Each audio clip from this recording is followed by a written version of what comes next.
Hello, grade 7 students. Today I will be discussing special product, which will be the second special product for this week, which is the square of binomial. So the square of binomial is the sum of number 1, the square of the first term, number 2, twice the product of the two terms, and number 3, the square of the last term. So looking at the expression, as we are going to square a plus b, so you just need to square the first term, which is a, so a squared, plus twice the product of the first and the second term, so 2 times a and b, which is will have 2ab, and then the square of the last term, which is b squared. So as the same thing as we square the difference of a binomial. So again, if you forgot this method or if you forgot this pattern, you can always go back to our plan B, which is by simply multiplying the terms, the expression using FOIL method or distributive method. So please do remember that every trinomial that in the form of a squared plus minus 2ab plus b squared is called a perfect square trinomial since it is the square of binomial. So every time that we square a binomial, the answer will always be a perfect square trinomial, which we will further discuss on grade 8.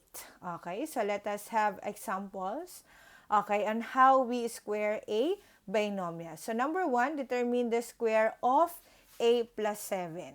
So a plus 7 or the square of a plus 7 is also the same as writing it as the quantity of a plus 7 times a plus 7.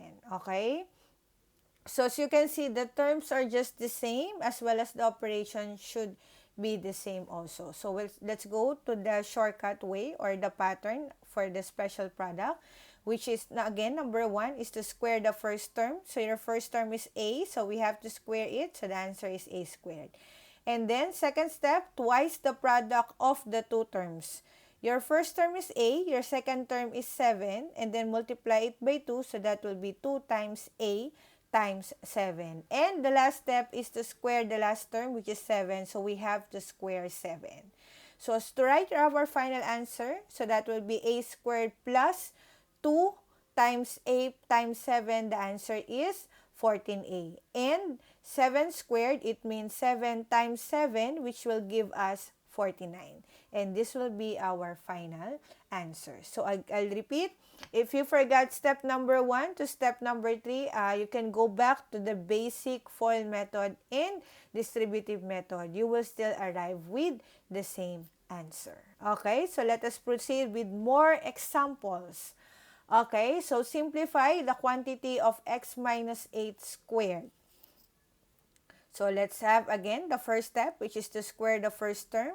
So x squared, and then multiply twice the product of the first and your second term. Your second term here will be negative 8. So that will be 2 times x times negative 8. Don't forget the sign. Okay? And then square the last term. Your last term is negative 8. So we have to square negative 8. So I'll repeat. Be careful with the sign.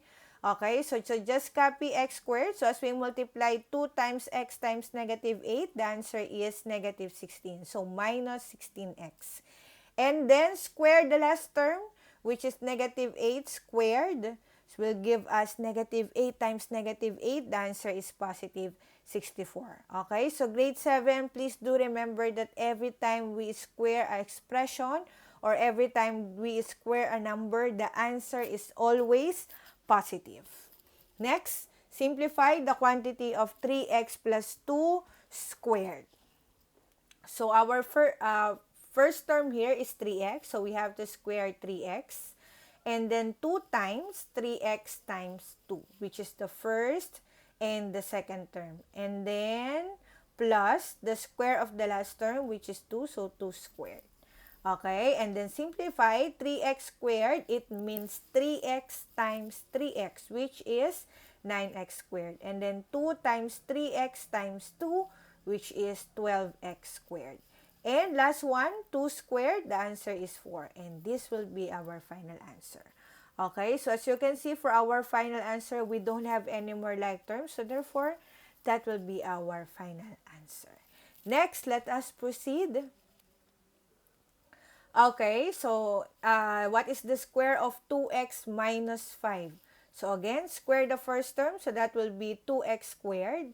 And then twice, so 2 times your first term, which is 2x, and your second term, which is negative 5. So 2 times 2x times negative 5. Don't forget the sign. And the last step is to square your last term, which is negative 5 squared.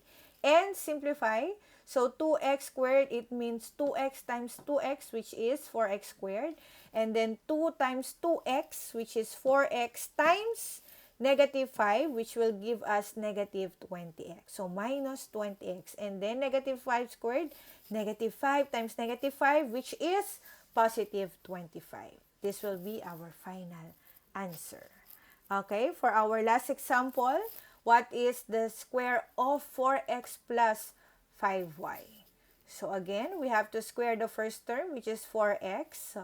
And then 2 times 4x times 5y. And then last step is to square the last term, which is 5y. So 5y squared.